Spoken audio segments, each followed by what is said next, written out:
Can you tell us about this model that talks about share of consideration versus share of market? Yeah, it's quite a straightforward analysis if you've got the right data, but a very, very powerful one. Two pieces of data put together, really. And one is obviously your market share, just literally your share of sales, value or volume, doesn't really matter in your market. And then compare that with your share of consideration. Okay, so you would need some sort of data, research data, which is, your level of consideration, a classic sort of 5-point consideration scale or whatever. It doesn't matter too much, or even just a sort of which would you consider, and what's your share of the endorsement on that compared with the other brands, the same set of brands that are in your market share. And the idea behind it is literally if your share of consideration is higher than your share of market, this means you have a promising offer. You have something that is of interest to consumers. There's potential there for the brand, but it's not converted fully into the value share.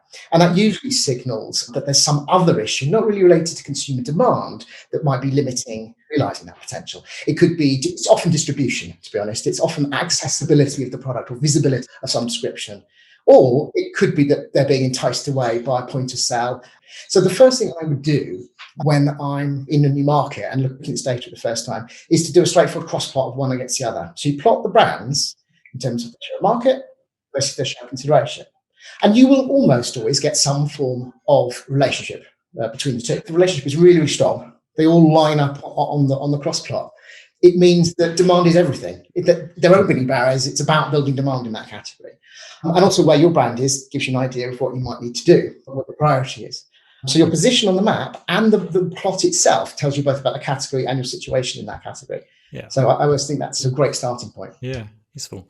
And I think Tesla was an example in there that obviously had a really high share of consideration and low share of market.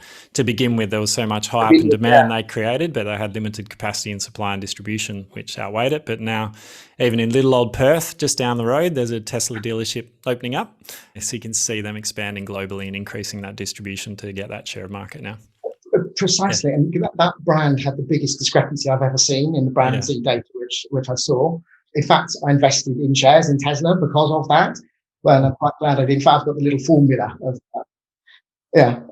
That's quite well, actually. Yeah, there have been certain brands I've picked out. But just where the difference is so big, you think, well, if they've got the money, the funding to build whatever it is, the scaling, the money to scale it, it's going to succeed.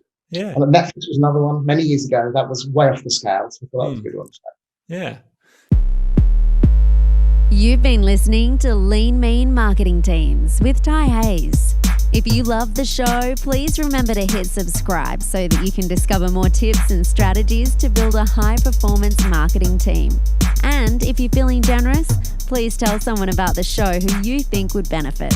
We're on a mission to help CMOs build their dream team and enable marketers to do their best work. And we appreciate your help in spreading the word.